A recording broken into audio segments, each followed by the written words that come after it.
seja bem-vindo a mais um podcast Viver Bem. Claro que a gente não ia passar esse mês de maio, domingo agora é Dia das Mães, e a gente vai falar sobre maternidade. Eu estou muito feliz porque a gente convidou uma pessoa que ajuda muitas mulheres a realizarem o sonho da maternidade.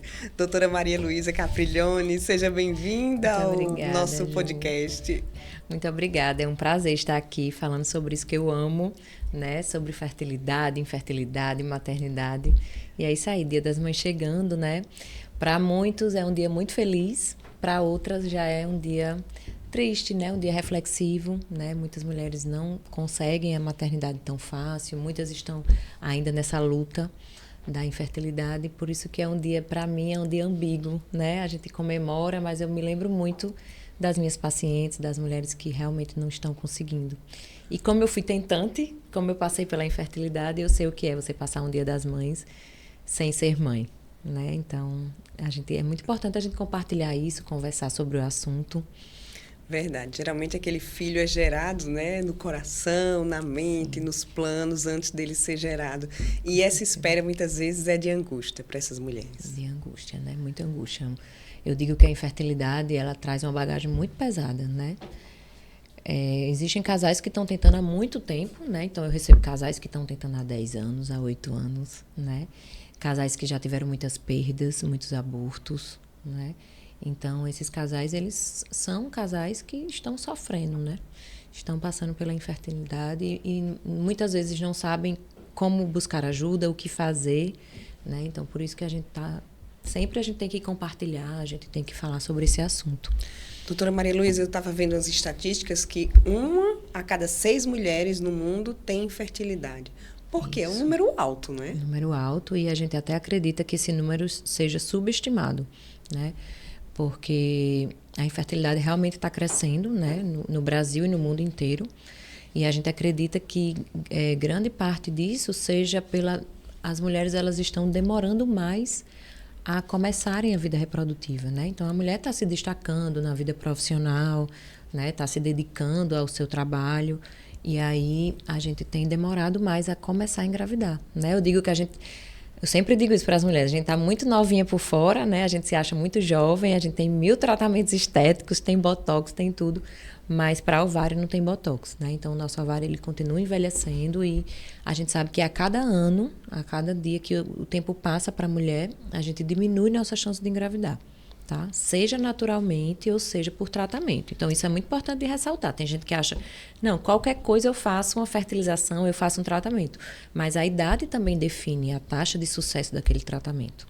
Qual a idade ideal para a mulher engravidar? Se você chegasse a dar esse conselho para as mulheres de milhões, que estão, né, acompanhando esse podcast, tem uma idade ideal? Olha, não existe uma idade ideal, né? A idade ideal é de cada pessoa, né? Eu digo que cada mulher tem a sua hora de virar a sua chavinha, né? Então, tem mulheres que com 20 anos, 25, 30 anos já viraram a chavinha da maternidade. Eu atendo mulheres de 40 anos que ainda não sabem se querem ser mães, né? Então, cada mulher tem o seu contexto, nem todas têm companheiro, né? Nem todas se veem mães, né? Então, isso é muito relativo, é de cada pessoa, mas a gente considera que a idade que a mulher começa a diminuir mais sua fertilidade, começa a ser encarada como uma gestação de alto risco, é os 35 anos. Tá? Então, 35 anos é um marco para a mulher. Bati na trave, engravidei aos 33. Olha aí. É isso aí. Então, assim, não quer dizer que depois dos 35 a gente não consiga engravidar. Claro que não. Então, a gente consegue engravidar enquanto a gente tem óvulo de qualidade, a gente consegue engravidar enquanto a gente é fértil.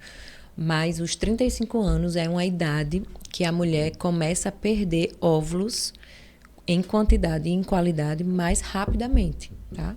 Na verdade, desde que a gente nasceu, então desde que a mulher nasceu, ela tem a perda de óvulos. Né? Ela já nasce com aquela quantidade de óvulos, né? Já nasce com a quantidade fixa, né? A gente nasce programada já. E só que 35 é uma idade que a gente perde mais rapidamente. Então, se fosse para dizer uma idade, eu até diria 32. Por quê? Porque se você começar a tentar com 32 e você demorar 1 ano, 2 anos, que é o o que a gente ainda considera aceitável, então você vai chegar aos 34 ainda tentando. E aí ainda dá tempo de você fazer um tratamento com uma boa chance, porque você vai ter menos de 35. Isso seria o ideal, mas é como eu falei, né? Cada um que sabe de si, sabe do seu contexto. Então, hoje em dia a gente tem técnicas de reprodução assistida que a gente consegue ajudar mulheres mais com idade mais avançada que querem engravidar, né? Vamos para o início. Como é que eu sei que eu tenho infertilidade? Quais são os sinais? Como é que a mulher pode acender esse sinal de alerta? Tá, então vamos lá. Por conceito, infertilidade é todo casal que não usa método contraceptivo, então todo casal que não usa nenhum método, que está tendo relação sexual com frequência, pelo menos 1 a 2 relações por semana, durante um ano.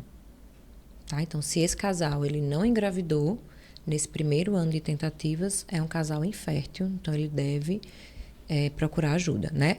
Lembrando que se a mulher ela tem mais de 35 anos, ou se ela tem alguma doença conhecida como endometriose, ovários policísticos, adenomiose, são doenças que podem estar relacionadas à fertilidade. Então, se ela tiver mais de 35 anos ou uma dessas doenças, ela não deve esperar um ano para ser considerada infértil. Com 6 meses, ela já deve procurar ajuda. Tá? E como é que é esse processo? Né? Porque, como você falou aí, tem endometriose, tem diversas causas que podem estar relacionadas a essa infertilidade. Como é que eu sei quais são os exames, como é que a mulher e o homem, né, também, porque não é também. Só a mulher. Isso. Eles sabem qual a causa e qual o tratamento vai ser indicado. Primeira orientação que a gente diz é procurar um especialista em reprodução assistida, né? Que é o médico, que ele pode ser ou ginecologista ou urologista, né? As duas especialidades, a gente pode ter essa subespecialidade da reprodução assistida. É o médico que ele estudou para investigar isso, né? É o médico que é o ideal para investigar as causas de infertilidade. Então, a gente vai buscar causas femininas, causas masculinas, causa no casal. Então, a gente vai buscar todas essas causas possíveis para saber onde está o problema. Tem alguma causa mais comum, mais frequente? Tem. Hoje em dia, a causa mais comum a gente chama de fator tubário. Problema nas trompas, né? A obstrução das trompas. Então, essa é a principal causa de infertilidade no Brasil e no mundo, tá?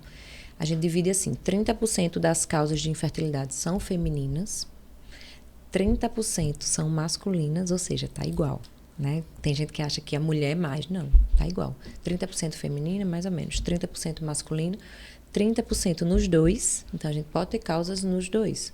E 10% são, a gente chama de infertilidade sem causa aparente. São casos que a gente não consegue achar uma causa naquele casal.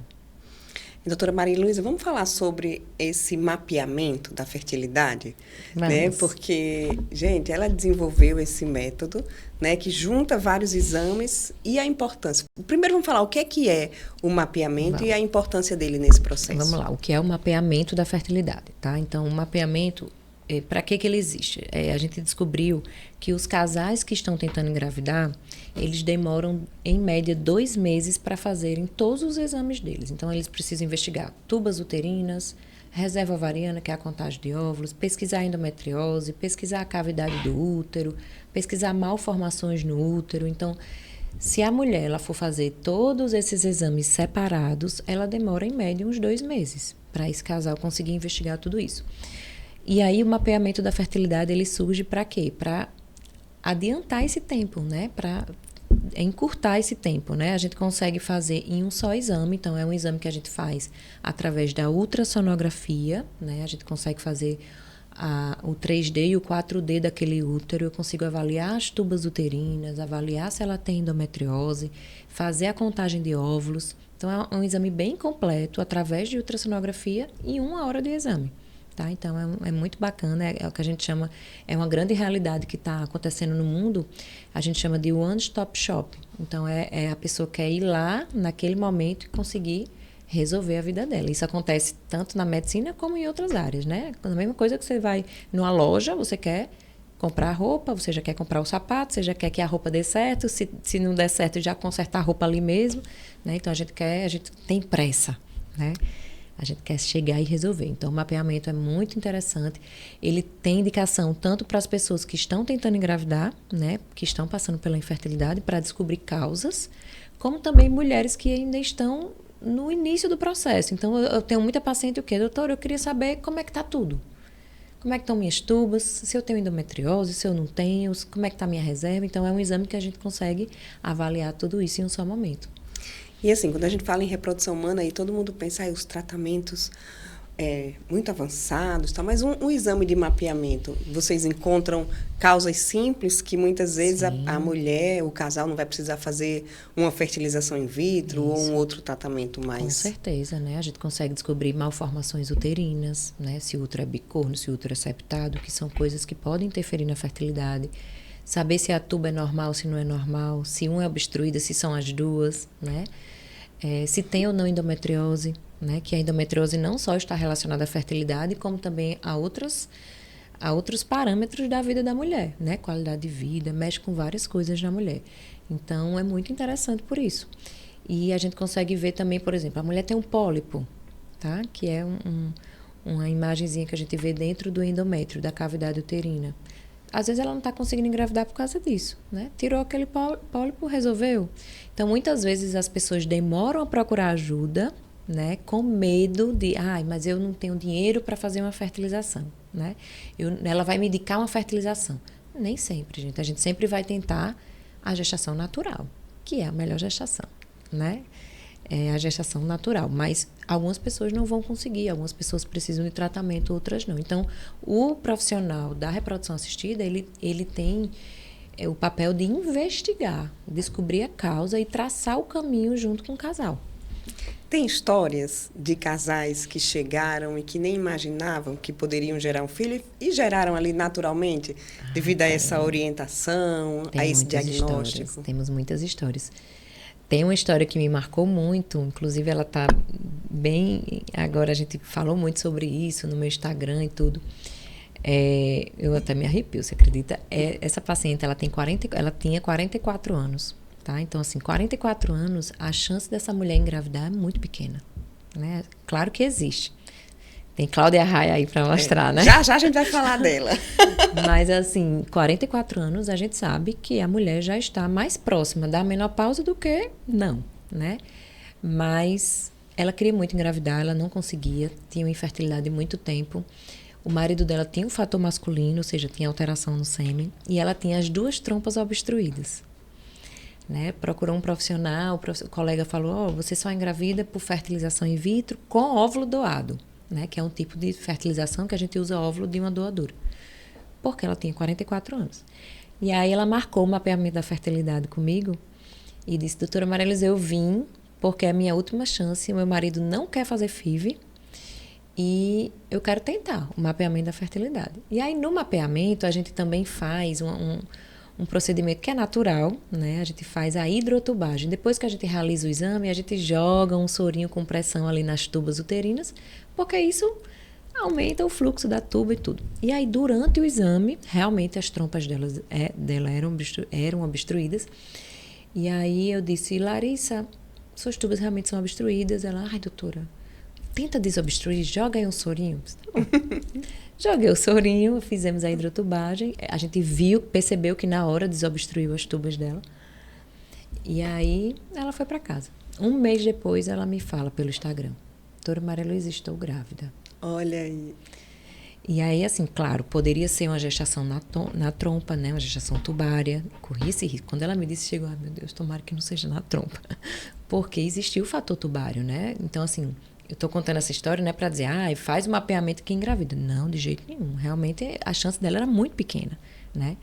Com certeza, com a fertilização, ela teria mais chance.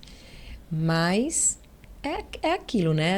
A gente não pode nunca dizer que é impossível. E se existir uma chance pequenininha, se você acreditou, se era para acontecer, aconteceu. E aí ela engravidou, a filha dela nasceu, o nome da filha dela, o nome da minha filha, Júlia. E, assim, é uma história muito linda, é emocionante, né? Porque, realmente, às vezes a gente perdeu as esperanças, né? Assim, você só engravida numa fertilização com óvulo doado. Imagina o que é que passou na cabeça dessa mulher. Isso. Né? E aí, realmente, ela conseguiu e foi muito linda. É emocionante essa história. Até hoje eu recebo gente, eu vim porque Larissa engravidou depois do mapeamento. Então, é muito interessante. A gente curte demais com tudo, né? Tem gente que precisa realmente do tratamento, vai para a fertilização e a gente está aqui para isso também, né? O que importa é a gente estar ajudando e transformando essas famílias, né? Verdade. Vamos falar da Cláudia Raia, porque a Cláudia Raia engravidou aos 52 anos, então, na menopausa, né? Ela disse que foi natural. Foi natural? É possível isso, doutora Maria Luísa? Olha, vamos lá, gente. Cláudia Raia, o que ela conta, eu não assisti, né, a entrevista dela, mas o que ela contou que eu sei é que ela tentou uma estimulação ovariana, né, tentou uma fertilização, eu acho, não deu certo, e ela já estava numa menopausa, e aí depois disso ovulou naturalmente e engravidou. Acho muito difícil isso ter acontecido, né, espero que ela não esteja assistindo o nosso podcast, tá, Cláudia Raia? Mas assim, gente, eu achei que ela não quis contar, né, ela não quis contar o que aconteceu. Me parece muito que é um óvulo doado, né? Que isso é muito comum, a gente faz muito isso, né? Muitas mulheres com muito menos idade do que ela, a gente às vezes precisa usar óvulo doado. Por quê? Por quê? Porque a mulher perde qualidade de óvulo ao longo da vida. Então, não né? só a quantidade, mas a qualidade também. É. E o que é que acontece, né? Numa gravidez com um óvulo que não tem qualidade? O que é que pode acontecer? Ou ela não vai engravidar, né? Ou ela pode ter uma malformação embrionária, um bebezinho mal formado. Né? Então, por que a nossa chance de engravidar diminui ao longo da vida? Porque ao longo da vida a gente forma mais embriões alterados geneticamente.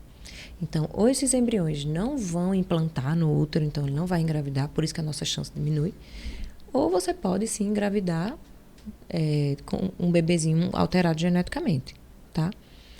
Então, assim, eu achei assim que o que Cláudia Raia, o que ela fez, ela iludiu outras mulheres, né? Ela, pelo jeito que ela fez, parecia que a mulher não deve se preocupar, né? A mulher com 52 anos, tranquilo, você engravida muito fácil. Cláudia Raia engravidou até sem querer, né? Então, achei... Gente, é tão mais bonito você dizer, né? Olha, eu fiz um tratamento, me ajudou muito, enfim. Para mim, ali realmente foi tratamento, gente. A chance muito pequena, né? Eu conheço várias mulheres, engravidam e perdem. Isso. Né? Aí vai no médico, não, espera de novo. Na primeira perda, que já é um processo muito doloroso, essa mulher já deve buscar um profissional para investigar, já na primeira? Né? Porque a gente escuta muito, espere, e vai de novo, perde de novo. Quando a gente diz espere, né? Os ginecologistas, eles dizem esperem, é assim, a principal causa de perda é a alteração genética no bebê, e isso é aleatório. Tá? Então, assim, uma pessoa de 30 anos pode ter, uma pessoa de 35 pode ter, mas quanto mais idade você tem, maior a chance de você ter, tá? Então, é porque se considera que a primeira perda pode acontecer, e ela pode ser aleatória, mas ela pode não ser, né? Então, eu recebo muito casais que, às vezes, já perderam 3 vezes, 4 vezes, 8 vezes, né? E é muito sofrimento, né? Muito sofrimento, gente. Só sabe quem perde, né? Chegou para mim, eu investigo, né? Porque se você procurou um especialista, você quer uma ajuda. Às vezes a gente investiga tudo e não é nada. E aí tudo bem, beleza, foi só uma alteração genética, foi aleatório. Mas às vezes a gente encontra trombofilia, a gente encontra uma endometrite, né? A gente encontra uma doença autoimune. Então, são causas comuns de perda que tem tratamento, né? Então, eu sempre digo, gente, tem que buscar ajuda. Né? A gente não pode ter medo de buscar ajuda. Doutora Maria Luísa, vamos falar agora das opções de tratamento? É só a fertilização ou não? Existem outros tratamentos? Vamos lá. Então, sempre a primeira coisa é a gente investigar o que é que está acontecendo, né? Cada caso é um caso, então a gente nunca deve comparar. Ai, doutora, minha amiga fez tal tratamento, mas às vezes esse tratamento não é para você, né? Então, a gente só indica quando realmente tem aquela indicação médica. Então, a gente pode fazer o quê? A gente pode descobrir uma causa que a gente vai tratar e a gente vai tentar uma gestação natural. E aí existem medidas, existem maneiras de a gente aumentar a nossa taxa de gestação natural, né? Então, a gente fazendo uma suplementação correta, dando orientações para essa paciente. Então, muitas pacientes, elas não conhecem o corpo delas, né? Muitas chegam para mim, doutora, eu não sei, tá ovulando, eu não sei como é que é quando ovula. Então, a minha primeira consulta, eu sempre falo sobre isso. Você conhece seu corpo? Você sabe quando você está ovulando? Vamos lá, como é que ovula? É assim, assim, assim. Quando é que tem que namorar? Assim, assim, assim. Então, isso é o básico, né? Então, às vezes, a gente quer pular etapas, né? Você vai para uma fertilização, mas a pessoa não sabe nem quando é que está ovulando, né? Então, a gente precisa passar essa orientação, suplementar corretamente, né? Hoje em dia a gente tem muita coisa aí, tem muitas vitaminas que ajudam, né, na fertilidade. Algumas muitas sem evidência científica ainda, mas ainda na vida prática a gente vê benefícios em alguns casos. Então, fazer uma suplementação adequada, orientações de estilo de vida. Então, a gente sabe hoje em dia que orientar exercício físico regular, o exercício ele ajuda em vários parâmetros, né? A fertilidade, a pessoa dorme melhor, a pessoa melhora a autoestima, a pessoa namora mais, né? A pessoa ovula mais, o ciclo menstrual é mais regular. Então, eu prescrevo exercício físico para todo mundo. Para mim é remédio. Então, existem essas medidas que a gente vai tentar a gestação natural. Às vezes não dá. Por exemplo, a pessoa tem as 2 trompas obstruídas. Então, qual é o melhor tratamento? É a FIV, é a fertilização in vitro, né? Então, para uma pessoa dessa, uma mulher dessa, a gente não adianta indicar uma inseminação, que é o tratamento que vem anterior à FIV. Qual é a diferença? Vamos lá, a diferença. A FIV é inseminação primeiro, que é mais simples. A inseminação é a gente pegar o sêmen e colocar lá dentro, perto da tuba daquela mulher. Então, na hora que eu posso ou não estimular essa mulher e eu vou colocar esse sêmen dentro do útero dela. E aí toda a fertilização vai ocorrer naturalmente, né? Então o óvulo, a mulher vai ter que ovular, o óvulo vai ter que se encontrar com o espermatozoide, vai ter que virar um embriãozinho e esse embriãozinho grudar no útero, tá? Então a inseminação é um tratamento de baixa complexidade. Por isso que a taxa de sucesso e as é menor. chances, né? 16 a 20%, mais ou menos, a depender da idade da mulher, tá? Então, por exemplo, mulheres com muito tempo de infertilidade. A gente sabe que a inseminação não é o melhor caminho. Não vai lhe dar tanta chance real como uma FIV. Então, existem algumas indicações, né? Essa é a inseminação. Uma inseminação que a gente faz muito, uma indicação bem frequente para a inseminação é 2 mulheres, um casal homoafetivo feminino. Então, elas podem partir para a inseminação, caso ela tenha as tubas normais, e a gente fazer a inseminação com sêmen de doador. Então, é uma indicação bem frequente da inseminação. Só um exemplo. A fertilização, que é a FIV, a mulher ela não vai fazer a fertilização. O óvulo não vai se encontrar com o espermatozoide dentro da tuba. Certo. Isso vai ocorrer fora, que é no laboratório de fertilização. Por isso que a gente chama fertilização in vitro e não in vivo, que é como estaria acontecendo dentro do corpo dela. Aí já é um tratamento de alta complexidade. É o que a gente tem hoje no mundo inteiro de tratamento com mais taxa de sucesso. Então, pode chegar em até 65% por embrião, tá? E aí é isso, tem as principais indicações, né? Endometriose, fator tubário, problema nas trompas, fator masculino grave, alterações genéticas, porque na FIV, através da FIV, a gente consegue fazer o estudo genético do embrião antes de colocar esse embrião dentro do útero. Então, isso aí é um recurso, assim, que a gente está utilizando muito, né? Para mulheres que já estão aí numa idade mais avançada, reduz muito o risco de gerar um bebê com uma formação, se for através da fertilização. Da fertilização, porque você consegue rastrear as principais cromossomopatias, as principais síndromes. Então, a gente consegue aumentar muito essa chance, né, dessa mulher engravidar. E a possibilidade de gravidez gemelar, né? Ou até trigêmeos. Sim, também. É o medo de muita gente, né? Isso. Vamos lá. Hoje em dia, como os recursos da FIV, eles melhoraram muito, né? A gente tem, você vê, 65% por embrião é alto, né? Então, a gente cada vez mais tem orientado transferir um embrião por vez, né? É o que a gente chama de transferência única, de um único embrião. Mas, claro, o casal escolhe, tem casais que realmente querem transferir mais de um. Hoje em dia, pela lei, a gente só pode transferir no máximo 2, independente da idade dessa mulher. Porque antigamente a gente fazia o número de embriões de acordo com a idade. Hoje em dia não, é no máximo 2, de uma vez, né? E isso não garante que os 2... Não garante. Que a mulher irá engravidar de gêmeos, pode ter né? nenhum, pode ter só um, pode ter 2, e ainda podem se dividir e ter mais de 2. É mais raro, mas pode. É muito comum. Tem pacientes aí na sua galeria. Eu imagino assim, os Temos. bebezinhos da doutora Maria Luísa. Temos. Tem trigêmeos? Temos. Qual o máximo? Você acredita que a minha primeira FIV na minha vida, eu estava na residência ainda, lá em São Paulo, no Hospital Perola Baito. Uma paciente, ela era laqueada, né, que é uma das indicações da FIV. ela tinha feito laqueadura, já tinha filhos de outro casamento, e com esse marido atual ela não tinha. Então, ela já tinha 2 filhos de outro casamento. E aí, ela fez a FIV com a gente lá pelo SUS de São Paulo, né? No Pérola Baito. Foi a minha primeira FIV da minha vida. E aí, a gente transferiu 2 embriões para essa mulher. Acho que ela tinha, sei lá, 40 anos e já podia transferir mais de um. Transferimos 2. E aí, depois essa mulher voltou com beta positivo e a gente foi fazer a outra.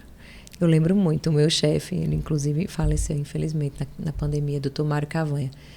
Quando colocou o transdutor nela, tinham 3 sacos gestacionais. Eram 3 bebês. De um embrião? De 2.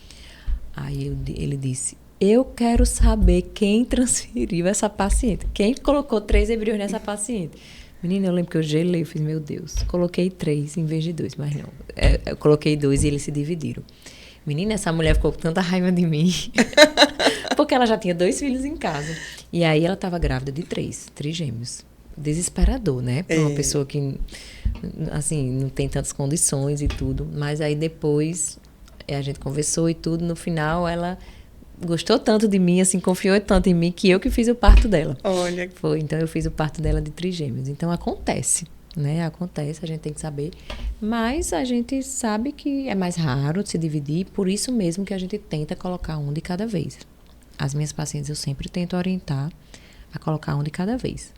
Principalmente quando a gente faz o estudo genético desse embrião e a gente sabe que é um embrião geneticamente normal, ou seja, a chance dele de dar certo é maior. Então a gente tenta colocar um de cada vez. Olha aí. Mas o você casal, faz parto também, hoje em dia não mais. Essas mulheres que engravidam aí. Faz 8 anos que eu não faço mais parto. Porque hoje em dia eu faço a reprodução assistida e faço a ultrassonografia. Então a gente tem que focar, né? E a gravidez dessa mulher? A mulher que engravidou com a FIV, é uma gravidez que requer mais cuidados? É uma gravidez como outra qualquer? Como é que é o pré-natal? Tecnicamente é uma gravidez como qualquer outra. Claro, depende muito de cada caso. Dependendo de comorbidades que essa mulher tem, né? Geralmente na FIV ela já tem alguma coisa. Então, ela tem uma gestação de alto risco por isso. Mas é uma gravidez muito desejada. É uma gravidez diferente. Eu digo que a paciente que passou por um tratamento de reprodução assistida não é a mesma coisa de uma pessoa que engravidou do nada, né? Ela realmente desejou muito, ela lutou muito por aquilo. E eu acho que isso até interfere na maternidade dessa mulher. Você sabia? Eu acho que quando a gente passa pela infertilidade, eu acho que a nossa maternidade, ela é diferente, né? Tem seu lado bom, seu lado ruim.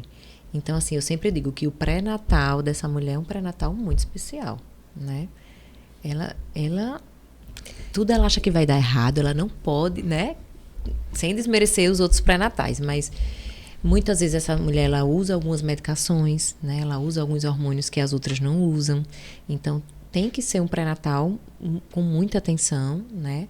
E geralmente por pessoas que são acostumadas com a FIV, né? Médicas, obstetras que já estão acostumadas a fazer pré-natal de fertilização in vitro. Então já tem essas médicas que temos aqui em Natal, nós temos, né? Temos nossas parcerias aqui, temos ginecologistas obstetras muito bons, né?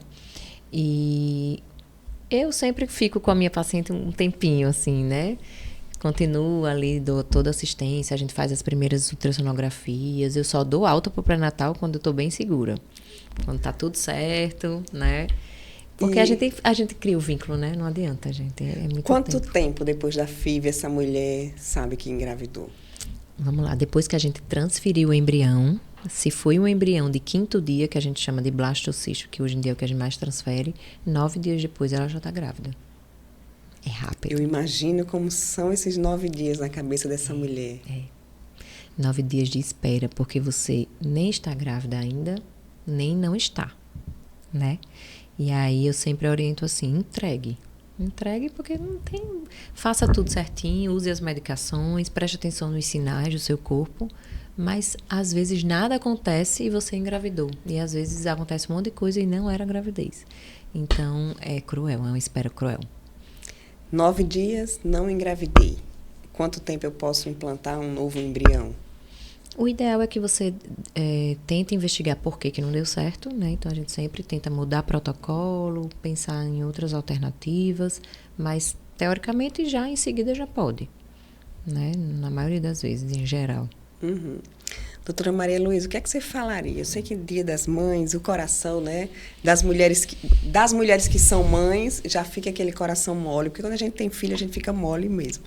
E essas mulheres que estão aí nessa espera, o que é que você falaria, né, para elas? Falaria que elas não desistam, né? Acho que isso, muitas vezes a gente enfraquece, né? A gente sofre, a gente passa por negativos. Então, eu que trabalho na reprodução, eu encaro muito isso, né? Muitos não dão certo, né? Que é a estatística mesmo.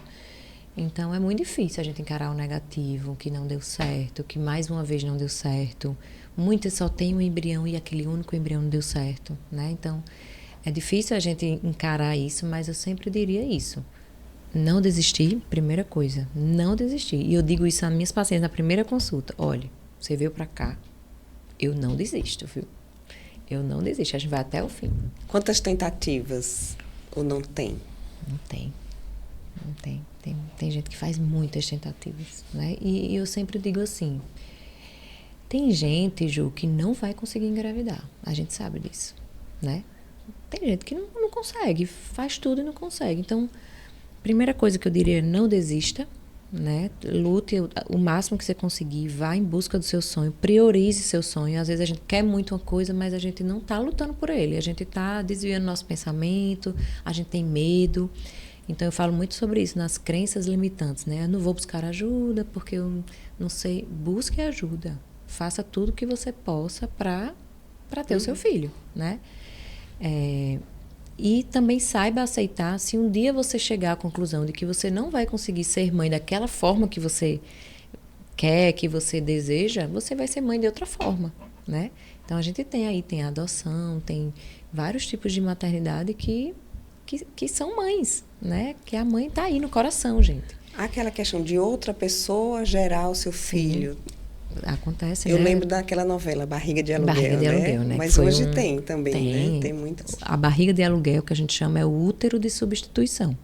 Então, hoje em dia, até pela legislação, a gente já tem... Você pode usar o útero até 4º grau. Então, você pode usar a sua tia, sua sobrinha, sua prima, sua mãe, sua irmã, né? Então, a legislação já permite isso. E quem não tem nenhuma dessas pessoas e precisa usar um útero de substituição, a gente pode pedir autorização ao CRM para usar uma pessoa que não seja familiar, né? Então, a gente tem casos, sim. A gente faz isso, por exemplo, em casais homoafetivos masculinos, né? Que a gente precisa de um útero para gerar aquele bebê de 2 homens também. Então, temos muitos recursos, né? A reprodução assistida ajuda realmente muitas pessoas. Vamos falar também sobre essa questão do óvulo, que não é o seu, do óvulo doado. Doado. Mesma coisa. Cada vez mais a gente está tendo doação de óvulos, porque, como eu falei, como as mulheres estão demorando a engravidar, elas muitas vezes já não têm óvulo de qualidade, né? E aí elas estão precisando de óvulos doados, que são óvulos jovens. Hoje em dia no Brasil é permitido a doação anônima, então você está indo para um tratamento e você pode doar metade dos seus óvulos para outra pessoa que também está em tratamento, tá? Ou a doação familiar, a gente já está fazendo. Então, você não tem mais óvulos, mas sua irmã tem. Então, você pode usar o óvulo dela, né? Que eu acho bem complicado. Eu, pessoalmente, acho, mas a gente já faz. Porque quando você usa o óvulo de uma doadora, o DNA daquela criança é o da doadora, né? E aí, como é que fica essa relação? Isso. Né? Então, eu sempre converso sobre isso antes da pessoa decidir, né? Saber disso. Porque a doação compartilhada, que é a doação anônima, a mãe pode nem falar para o filho que aquele óvulo não é dela, né? Porque são as mesmas características e assim, impressionante. Existe a epigenética, que a gente está estudando muito, que é a modificação do gene com o ambiente. Então, esses bebês que nascem de um óvulo doado, muitas vezes nascem com as características da mãe do útero. Né? Por quê? Porque o ambiente que aquele bebê ficou foi o útero dela. Né? Então, ele escutou a voz daquela mãe, ele se alimentou pelo sangue dela, pelos nutrientes dela, ele escutou a música que ela gosta de escutar. Então, aquela criança acaba nascendo parecida com aquela mãe que carregou. E pode ser o óvulo da mãe, um óvulo doado, Com o sêmen do pai Isso. ou ao contrário, o óvulo da mãe, quando o problema é no homem, com o sêmen também de doador. doado. No Brasil, sêmen você compra. Óvulos você não compra. Mas olha, por que isso? Sociedade machista, né? Já está mudando um pouco. Agora já tem a doação familiar dos óvulos, né? A gente pode importar óvulos, mas no Brasil mesmo, a gente não pode ter esse comércio de óvulos, como existe o sêmen, né? O sêmen não tem que ser doado também. Tem que ser doado. O doador, ele doa. Mas você pode comprar. Precisei de que é a produção independente que a gente faz, né? Então, você não tem parceiro, você é solteira, chegou lá, seus 36 anos, você vai dizer, eu quero ser mãe de todo jeito. E aí você compra um sêmen de banco de doador e faz o seu bebê e engravida. No caso dessas mulheres que não têm problema, vai pela inseminação. Pode ir pela inseminação. Depende da idade dela, da ovulação, das trompas. Que tem várias famosas, né, que fizeram produção independente. Tem, muita gente. Doutora Maria Luísa, vamos contar um pouco da sua história? Como mãe, você falou que já fez parte aí desse rol das tentantes. Já, quando eu casei muito rápido, casei em 6 meses de namoro. E aí todo mundo tá grávida, né? E não tava grávida. Mas aí logo depois eu já liberei para engravidar e eu demorei 2 anos para ter meu primeiro filho. Realmente eu vivi a infertilidade. Eu era exatamente o que minhas pacientes são. Então, fiz de tudo. Cheguei até a fazer inseminação, não engravidei. Olha, de tudo eu fiz. Vivia com teste de gravidez no banheiro, que toda tentante tem, né? 1000 testes de gravidez, porque atrasou um dia, já faz. Às vezes nem atrasa, né? Então, realmente, eu vivi a infertilidade. Tive um aborto. Minha primeira gestação foi uma perda. E aí depois eu, enfim, descobri e fiz uma esteroscopia, que é um procedimento que a gente avalia a cavidade uterina, e depois consegui engravidar naturalmente. Mas eu estava indo para a FIV. Comprei a medicação, deixei a medicação na geladeira, esperando menstruar para começar. Você já atuava nessa área? Já. Foi em 2017. Eu já tinha voltado para Natal, né, da residência, que eu fiz tudo em São Paulo, e voltei em 2015. E isso foi 2017. Eu estava 2 anos já aqui. E aí eu já ia para fertilização. Tudo certo. Comprei medicação, tudo. E aí, esperando menstruar para começar, esperando menstruar, engravidei. Estava grávida. Qual o primeiro filho? Meu primeiro filho, Luiz. E aí, que tem 6 anos agora. Mas aí, depois dele, eu desinvesti, como diz. Tem uma amiga minha que diz, você é coelho, é? Todo ano é um. Porque em 3 anos eu tive 3 filhos. Um por ano. Menina, pelo amor de Deus. Foi. Aí emendei, resolvi emendar. E eu sou filha única, né? De pai e mãe, sou filha única. Então, minha mãe diz, é uma filha que vale por 3. Porque eu tenho 3 filhos. Mas é isso, né, gente? Maternidade é uma coisa maravilhosa. E olha que eu ainda queria ter mais, viu? Quer mais não, ainda? Só quero, mas não tenho coragem mais não. Trabalho muito. Tem que dar atenção. Não dá, não. Agora parei. Agora eu só... Porque a gente fica ausente, né, do trabalho. Assim, médico não fica tanto, né? Eu nunca parei mesmo de trabalhar, mas a gente não se dedica tanto, né? A gente tem que estar mais presente. Toda hora tem que estar presente, mas eu acho que quando é bem pequenininho é mais complicado, né, Ju? E você? O seu já está grande, né? O meu tem 13 já, vai fazer 14. Já está na pré-adolescência. Me diga uma coisa, como é que fica seu coração quando você recebe uma paciente, você que já viveu, né, nesses 2 anos, esse processo, e tem os 3 filhos aí para abençoar a sua vida. Como é que fica o coração da doutora Maria Luísa, né? Deixando a médica de lado, mas assim, para acolher essa paciente que chega, muitas vezes até sem esperança. Eu não sei se é por isso, por eu ter vivido a infertilidade, por eu ter 3 filhos, eu não sei. Mas realmente eu tenho eu acolho muito a minha paciente, assim, eu me envolvo demais, né? Eu vivo positivo, eu vivo negativo. E eu sempre, assim, oriento, conto minha história. Então, elas gostam de saber, né? Que, ai, doutora, já passou por isso. Porque eu acho que a gente se colocar no lugar do outro é importante, né? Toda hora eu me coloco no lugar. Como seria se eu estivesse passando por isso? O que é que eu estaria sentindo, né? Então, a gente tem que sempre se colocar para tentar ajudar a transformar aquela vida, né? Então, muitas chegam Por isso que eu digo, a minha consulta também é uma terapia, né? Porque elas chegam muito, muito arrasadas, muito tristes, muitas choram, né?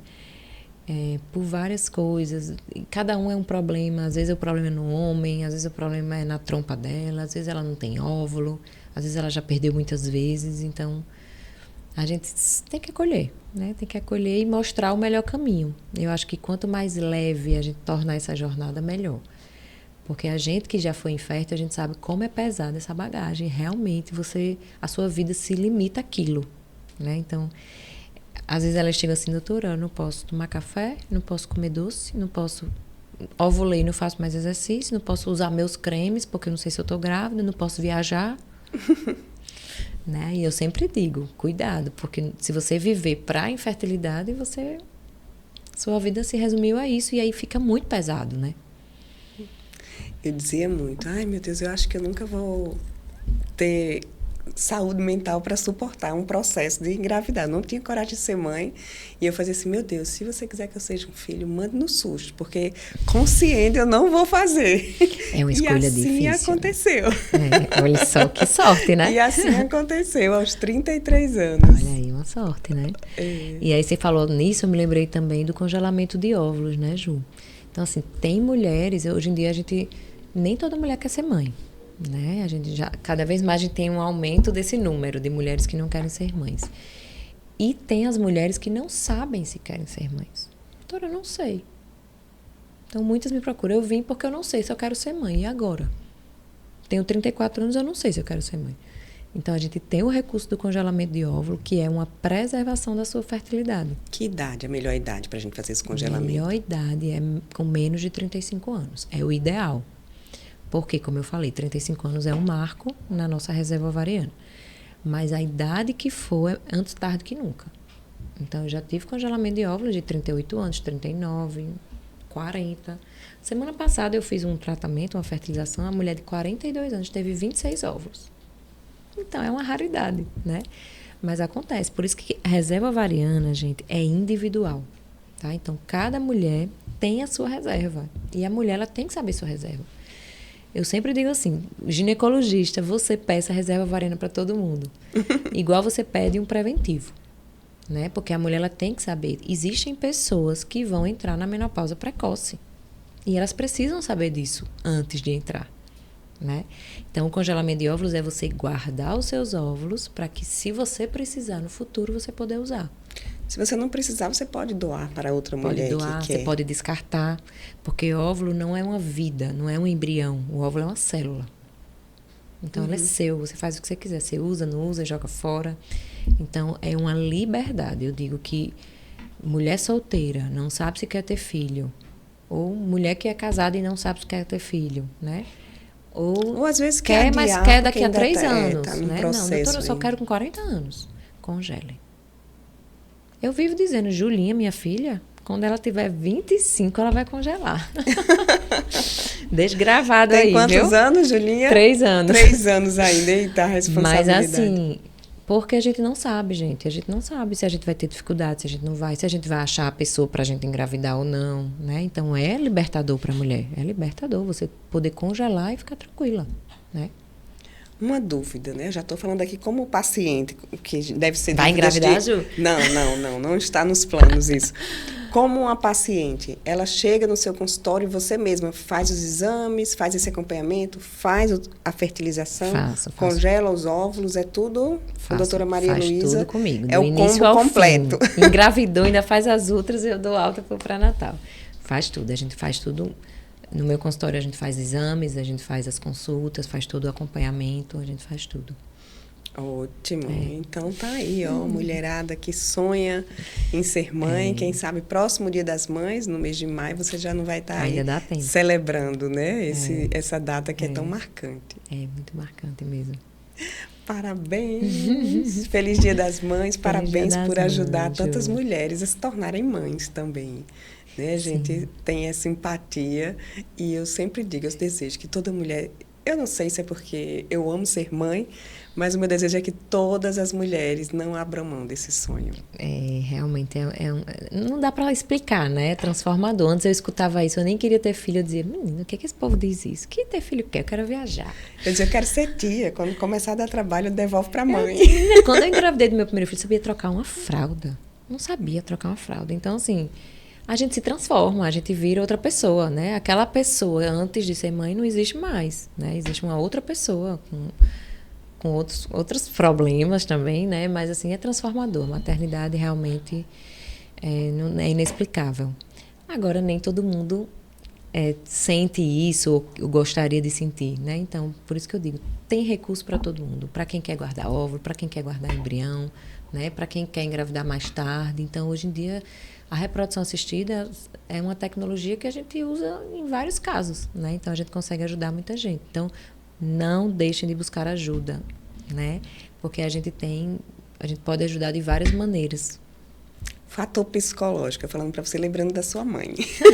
Fator psicológico interfere muito nesse processo? Interfere, a gente só não sabe exatamente medir isso, né? A gente não consegue medir o estresse. Ju é estresse nível 10, Malu a gente não consegue medir. Então, com certeza afeta, né? O estresse afeta tudo. Mas antes da gente dizer assim, é só estresse, a gente precisa saber se está tudo certo, né? Então, muitas vezes, isso é uma frase que as pessoas que estão tentando engravidar escutam muito, né? Relaxe, vá viajar que engravida, que isso é péssimo, né? Porque a pessoa está viajando, a pessoa está namorando, a pessoa está tentando e não está conseguindo, né? Então, tem que buscar ajuda, que existem causas orgânicas, né? Mas, com certeza, o fator emocional, né? Senão minha mãe me mata quando eu chegar em casa. O fator emocional, gente, é muito importante, com certeza. E a gente tem a psicologia como aliada, né, nessas pacientes. Se toda paciente fosse para um psicólogo, muita coisa a gente conseguia resolver, né? E depois que o filho nasce também, viu, gente? Depois é que vai precisar, você e o seu filho. Doutora Maria Luísa, muito obrigada. Obrigada a você, que prazer a gente conversar na véspera do Dia das Mães, né? Trazer essa esperança aí para as mulheres. Aproveita que a gente falou dela aqui, doutora Elza, manda sua mensagem para sua mãe também, que está assistindo. Minha mãe, Ave Maria, minha mãe é tudo para mim. Como eu disse, eu sou filha única e ela viveu a vida dela para mim e agora ela vive com meus filhos. Então, não tenho nem o que falar da minha mãe. Então, é mãe de 4 agora. É, mãe de 4, Obrigada. Obrigada, Ju. Sempre um prazer. Prazer também. E obrigada a você que acompanhou mais esse podcast. Feliz Dia das Mães para todas as mães. E se você sonha em ser mãe, tá aqui um podcast inteiro mostrando várias alternativas para que você consiga realizar esse sonho. Como mãe, eu digo, não desista, que é a melhor coisa desse mundo é ser mãe. Beijo para todas as mães. Beijo para minha mãe também. Para o meu filho que me transformou em mãe. Obrigada, gente. Até o próximo podcast.